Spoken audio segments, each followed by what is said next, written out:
All right, time being 6 o'clock, I'm going to call the Board of Health meeting to order. All members are present with the exception of Katie Van Ness. Would everyone please stand and join me in the Pledge of Allegiance? Stay vertical. I pledge allegiance to the flag of the United States of America and to the republic for which it stands, one nation, under God, indivisible, with liberty and justice for all. Thank you. You may be seated. All right. Do you want me to take minutes? Is that... If you would like to, we'll talk about that a little bit later in the meeting during minute approval, but that would be super helpful. Thank you. First item on our agenda are announcements from the Health Department. I will turn it over to the Health Department for announcements. All right, just a couple quick ones. Just a reminder to everybody that EEE and West Nile virus threats remain elevated. I believe that we are still in the low to moderate risk for Abington itself, but they continue to have new cases, so please advise everyone to watch your evening activities, use an EPA approved bug repellent, and just be careful. And I guess the other announcement, we should talk about trash. As I'm sure most people in Abington are aware, the Health Department has been doing a education campaign lately with the town's trash and recycling. There's a lot of misinformation, a lot of misunderstanding in the social media realm about that, so I was just hoping to clear up a few things. We do have somebody in our office who has the position of Recycling Education and Enforcement Officer. There's a full-time position that has other responsibilities within the Health Department. The Recycling Education and Enforcement is paid out of a grant. It's the Recycling Dividend Program grant that we apply for every year. Usually brings in $15,000 to $16,000 to the department. That money is used to pay for the disposal of household hazardous wastes, mercury, mattresses, e-waste. That's how we fund those projects. In order to qualify for that grant, we are required to spend 19 hours a week on recycling education enforcement, part of which includes driving around and checking recycling bins to make sure people are recycling properly. In 1997, the Board of Health enacted trash regulations, and in those regulations, it defines what is acceptable and what is not acceptable. And if people are not in compliance, there's a 3-step process. First step is that you are tagged and you receive written notification of the violation. Second offense is your trash is not picked up. And third offense is a $50 fine. The Health Department is not looking to fine people. What we want to do is educate. And the reason for this is trash services are getting more and more expensive. More and more landfills are closing. The costs of getting rid of waste, both recycling and solid waste, is going up. And the end result is going to be we're going to go over our budget at some point, and that means more taxes, pay as you throw, whatever the outcome of that is, I can't say at this point, but the cost of trash is going up, and literally the only thing that the town can do to reduce our trash costs is to reduce the tonnage. So we're trying to educate people. That's the reason that we're out there right now. There's green tags that are be putting on your barrels. It's not a ticket. It's not meant to embarrass people. It's just simply to point out what was wrong and what can be fixed so that we can all work together. And of course, if anybody has any specific questions about trash or a notice that they received, please call the department and we're happy to elaborate on that. Thank you, Chris. That's my spiel. Any questions from the board or anything? No? I would ask that when people call the Health Department that they are polite to our staff, because again, this is an education campaign. Yeah. We are not name calling, and I don't think there's any tolerance for that in the Health Department. So please, if you're calling, I know you're frustrated that you have this ticket on there, but this is an education piece. It's an opportunity for us to really focus on reducing that tonnage number, having money available for those other programs that are very valuable for residents. So just please keep that in mind. All right, we'll move into our discussion and action items of the evening. First discussion item is review of the animal regulations. I'm actually going to skip over that because there's nothing to add. We still haven't gotten We don't have anything. I yet. haven't heard anything. So, I brought them. well, hold on to them because we will need them Okay. when we have an answer. Try to save paper. Yeah, I was hoping we would have a response by today, but we do not. So we shall move on. Okay. Unless anybody has anything in particular. Not seeing anything. Perfect. All right, Ellen, your favorite part. We're going to do a discussion and possible vote to define hemp wraps. Everybody's got a nice little guidance on hemp wraps insert in the packet. I'm going to turn it over to the health agent to provide a little context here. Okay, so we recently received this guidance from the Mass Association of Health Boards. Cheryl Spar is their lawyer.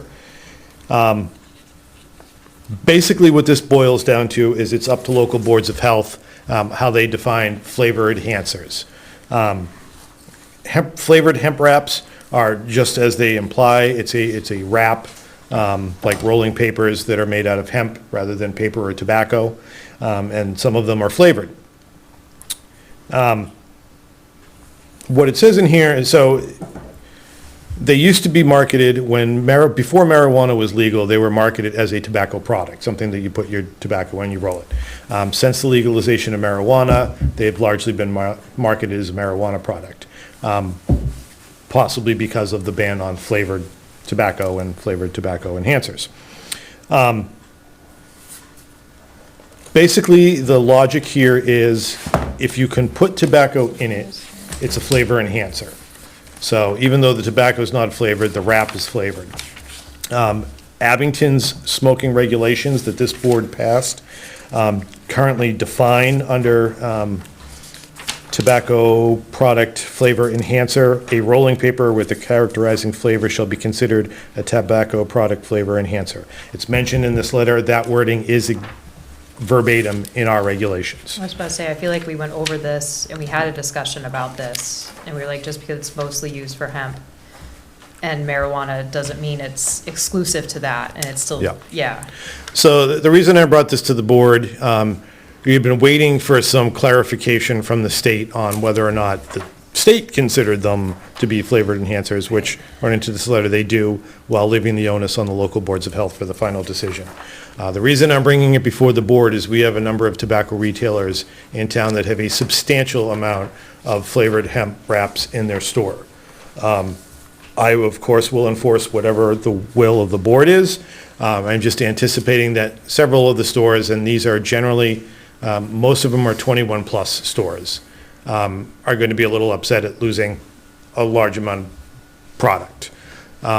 My thought would be if the board is saying that we do want to enforce that, we're going to consider them a tobacco product, not just a marijuana product. I can give them 30 days to get them off the shelf before we institute fines, because the fines are now $1,000 and up.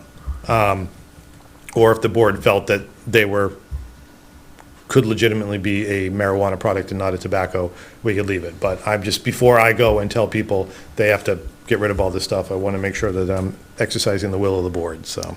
So my first question is, these hemp wraps, will they still be allowed, they're still allowed to be sold in any marijuana shop? Because that's not regulated in terms of flavored or non-flavored, we've just, Presumably, yes, yeah, because it's right? not a Because there's tobacco, there's no regulation on the flavor of marijuana products. Correct. Which involves, because that involves the edibles and everything else. So, Well, but on that though, if we define hemp wraps as a tobacco product flavor enhancer, you can't sell that at all, and you need a permit to sell. It's gray enough Yeah. that even if we said no, then I suppose you could argue if someone's going to a tobacco shop to buy rolling papers for marijuana, they could go to a marijuana shop to buy rolling papers for tobacco. right. right, because also too, you have to look at it, a marijuana shop are almost all cash. You can't use a credit card, whereas you could maybe you have enough cash to buy marijuana, but now you're getting the wrappers from a different store and using a credit card. I get it, we don't want to promote smoking in any way, but to take away from these are small businesses, and it is such a gray area, why are we saying it's okay for one and not the, I just don't like that idea of you can't use it for your, fresh tobacco, but you can use it for everything else, and it can be sold at all these stores, but not at these stores. It just Right. feels a little, I suppose, if the board if you're going by the wording of the current regulation, that a rolling paper with the characterizing flavor is considered a tobacco product flavor enhancer, it doesn't matter who's selling it, they're not allowed to sell it. So it would have to enforce that with the marijuana shops as well. Who would argue that it's not for tobacco, but I mean, the regs are- I would argue as a whole that the intention of that definition is to deter kids from purchasing products because they're flavored right? No kid is likely going into a place and purchasing a hemp wrap. I don't think that's an issue we have in town. So I think just not ignoring the writing for a minute, the Well, they're all 21 intentionality. plus stores as well, right? It's like, Are they all 21 plus stores selling The this? majority, so the two places that I know, a couple liquor stores and the Abington Vape and Smoke have them. Off the top of my head, I just inspected every tobacco retailer in town, but I honestly don't remember if like convenience stores are selling them or not. Most of them are not, but there may be a few. right, that would be, I guess that's where my thing is, like, if a 12-year-old goes in to get soda and then also gets the hemp wrap, okay, but like, if all of them are 21 plus, and so are all of the marijuana, like, it starts to be I don't like it that much, in terms from like a business perspective, is my thought. Yeah. My main thought here, bringing this to you guys, is currently going by the regulation. Yeah. They're not supposed to have them. I can enforce that. You will probably have retailers come before the board. So I figured it was a good idea to have the conversation proactively. And did this guidance just came out, so are other municipalities, Or did it just come out? Well, this guidance is coming from MAHB, just came out. I think, a lot of municipalities are going a lot harder on anti-tobacco regulations than we are. So I'm sure it's pretty much across the boards. It would depend on the town's regulations. I think with our regulations currently saying that a rolling paper with a characterizing flavor is considered a flavor enhancer. That's the way it's written right now. right? Well, all right, I'm going to do something I don't do very often. I'm going to make a motion that we amend the tobacco regulations to amend the definition in the tobacco regulations for tobacco product flavor enhancer to add that this excludes hemp wraps. I'll second. Second from Jason. Any further discussion? That seems a little easy, anyway, keep going. I just don't know enough about this stuff, so. Okay. If that is not grounds for more discussion, then I will entertain a vote. All in favor, signify by saying aye. Aye. Opposed? Okay. Susan, are you abstaining? Yeah, I'm going to abstain. Okay. All right. Well, the motion passes. Can we get that updated on the website or wherever it needs to be? Certainly. Okay. Any other comments on that? I just think that the margin's so thin, and these small businesses are already hurting. And I think it's controlled enough that I think it would be ill-advised. All right. We'll move forward then.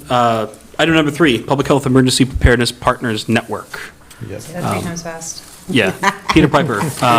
Not sure who's taken this one over. Lindsay was originally planning on being here. She was at a training and didn't make it back in time, but did want me to share with the board that we will be releasing information soon on the Preparedness Partners Network, so stay tuned. And if anybody has any burning questions, to contact the health department. And what is the Public Health Emergency Preparedness Partners Network?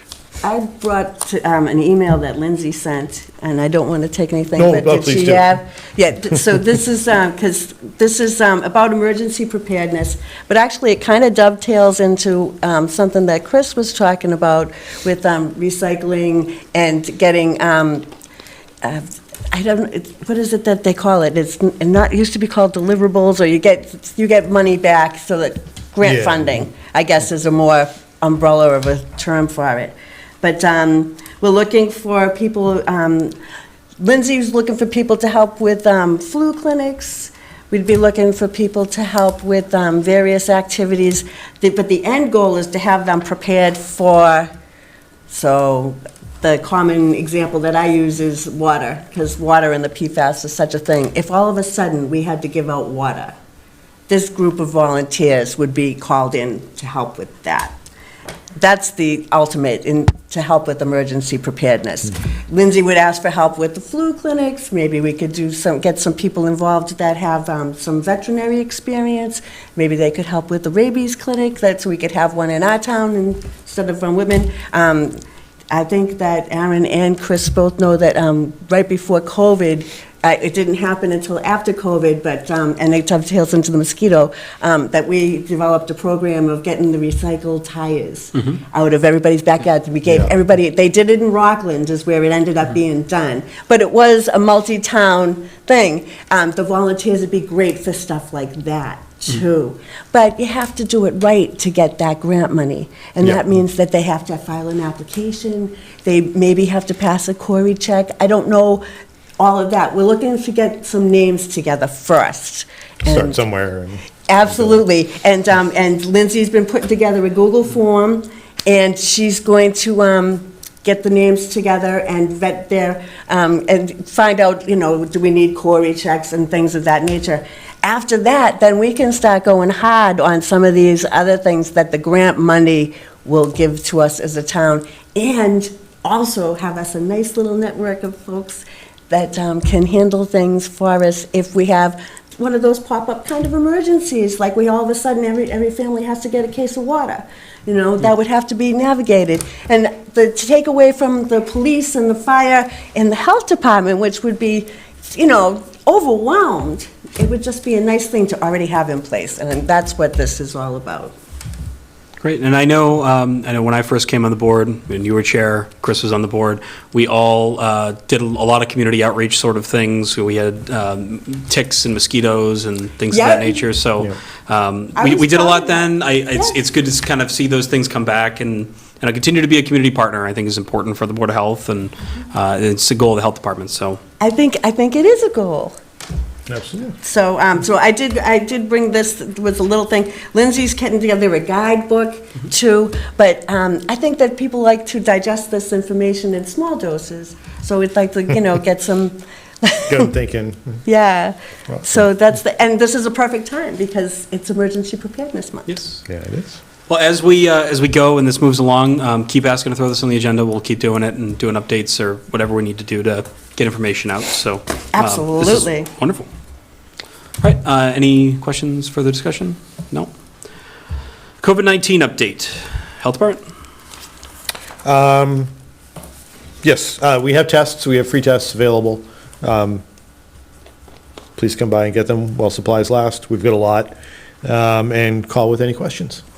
That's Vaccinations? vaccination. We have flu vaccines, and I believe we have started scheduling those. We have ordered COVID vaccines. We are just waiting for them to arrive.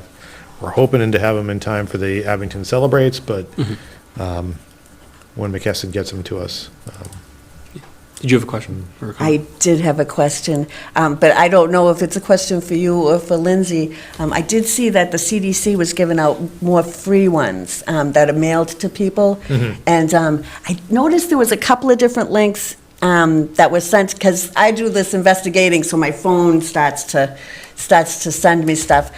I saw some questionable websites. I was wondering if that, at the end of the month, when that information does come, if you guys could post that on the website. Oh, yeah, something. absolutely. Yeah, for, just so that folks at home don't go to the wrong website. You know how they take you to another one? And I think that, I think people are vulnerable to that. It happened to me.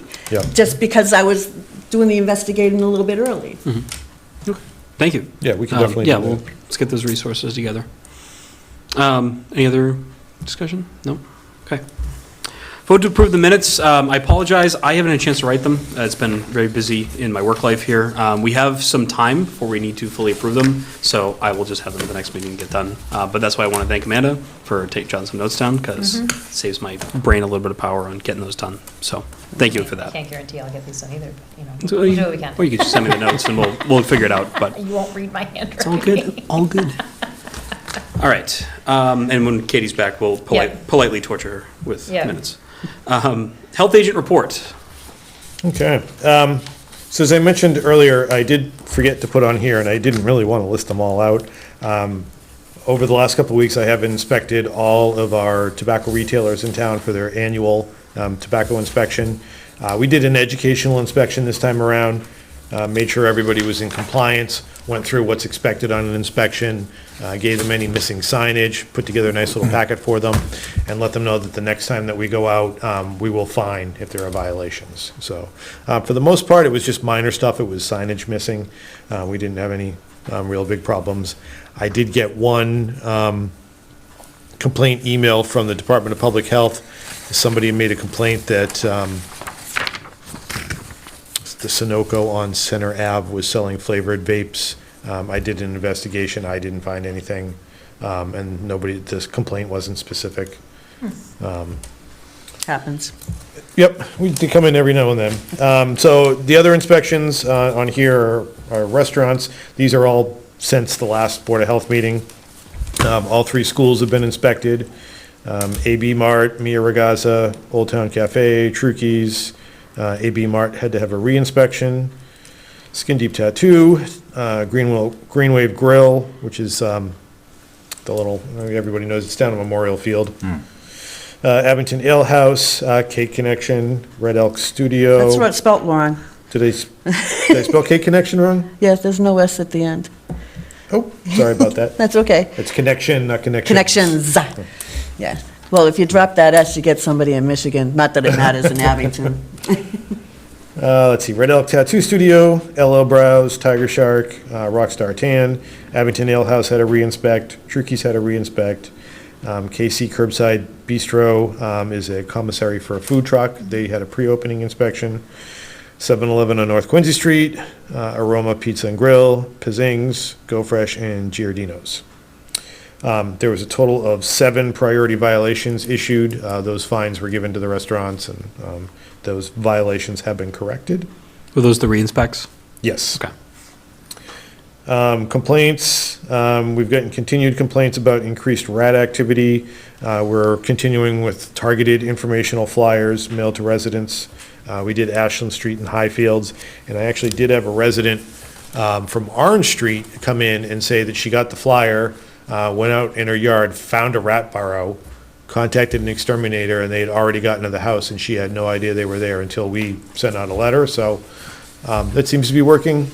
Nice. I mean, I'm stressing to people that it's a neighborhood effort. You know, if you do a good job in your yard and clean up and your neighbor doesn't, Just gonna you're migrate. going to get rats. So we're just trying to educate people as much as possible.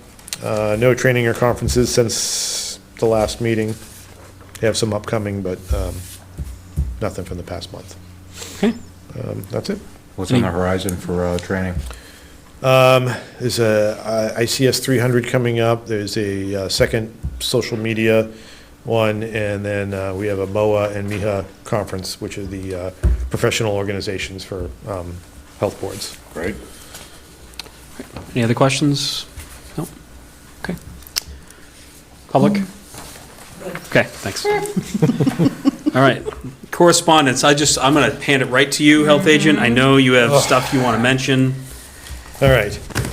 So, in the past couple of weeks, I have received 126 emails about this thing called nicotine-free generation, which I did not know was a thing until the email started coming in.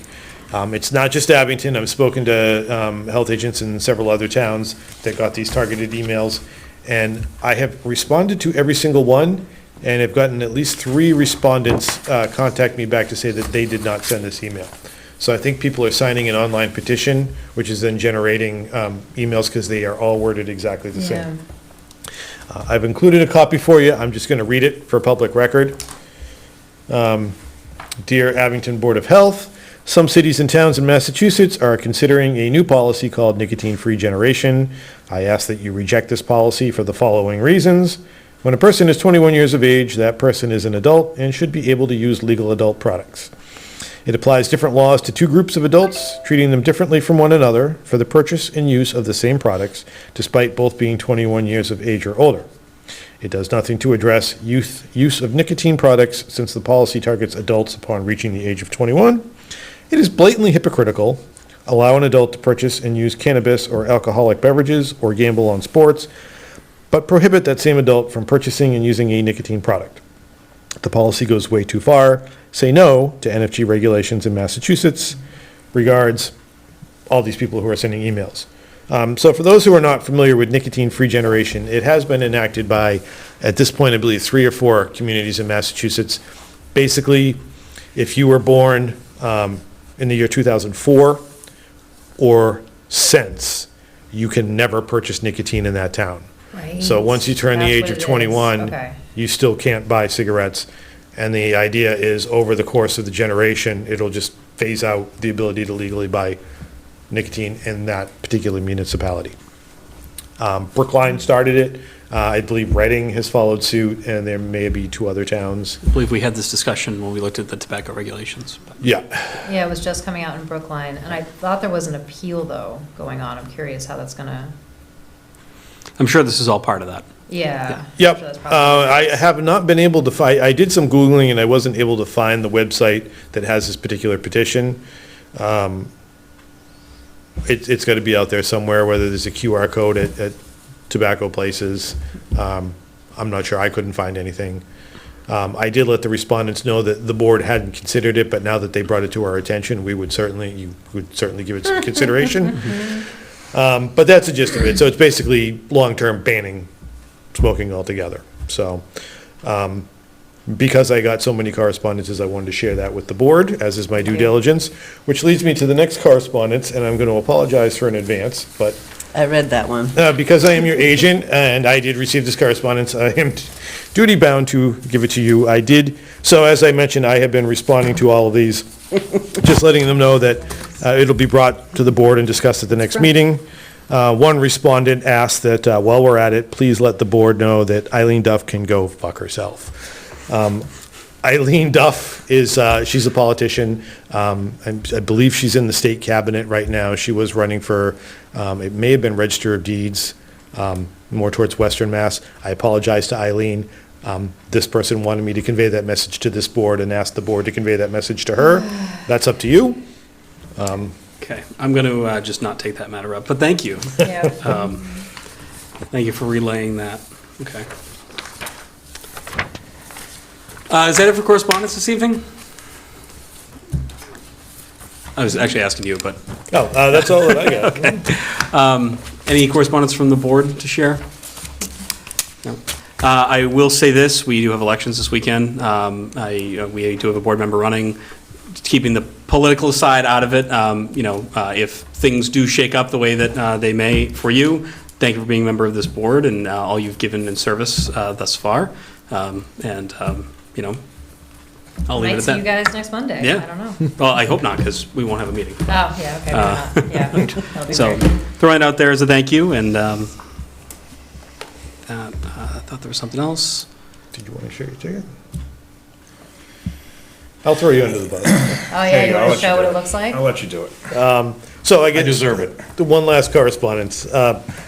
Just to be completely transparent, and so people don't think that our trash guy is out there just targeting poor innocent citizens. Jason did receive a violation notice himself for excessive amount of trash overflowing from cart. So the lids need to be closed, and the reason for this, and people seem to be struggling with that, I get it. Sometimes we have a lot of trash. You have a party, you got a lot of stuff from Amazon that week. With your recycling, if the lid's open and it rains, the cardboard and paper gets wet, and that adds to the tonnage that the town is paying for. Also, smaller items can blow around the street. And for your trash, if the lid's not closed, that's when squirrels and rats get into your trash. I just learned today that on the inside lid of your trash and recycling barrel, there's a little hook. And you're meant to hook your bag, your trash bag on that, and that pulls the lid down and keeps it shut because it puts weight on it. Had no idea, learned that from the trash guys. I'm trying that trick out next week. So, thank you, Jason, for. It was deserved. Took my lunchtime, went home and addressed it, but, to be quite honest, when I did get home, the Amazon package, I could see straight through the lid, a couple of plastic bags flying around in my driveway, so I get it, I understand. We'll do our part, and I apologize. Our neighborhood does a good job of, I usually get a text message, Wednesday afternoon, like, just so you know, I put some extra things in your bin because it was more empty than mine. Because that way we all kind of, we know you had a party, we have space in our bin, and we kind of pass it around between 3 or 4 of us to make sure that it all We do stays that in our kosher. neighborhood too, yeah. I'm kind of crazy about recycling and making everything fit, and, the kids, they run in and out of the house, and they just, on their way out, Yep. open it, flap the stuff in, and then, it's son's responsibility to get him down to the street, and I should It's a have great did it. example of this happens to everyone. He's grounded. The rain is a good point. The rain will get in, and it does increase the tonnage. Yeah, yeah. And it makes Yeah. everything Yeah, more recyclable. but it, well, yeah, yeah. So it adds up. There was, years ago, they did a study, and it was in the pounds. It was like 100 pounds, and it's like, Yeah. Yeah, that adds up. it does add up. It was a particularly rainy year, but it does add up. We haven't had a lot of rain. These guys got a tough job, I get it. I work with them side by side every day, you know? There's no exemptions from this, you know, clearly. No one is above the regulation, I guess. Nope. Not the law. regulation. I get it. So, with that, that is the end of our agenda. I would entertain a motion to adjourn. I'll make a motion to adjourn. Motion adjourned by Susan. Do I have a second? I will second. Second from Jason. All in favor? Aye. Aye. Opposed? It's unanimous. We're adjourned.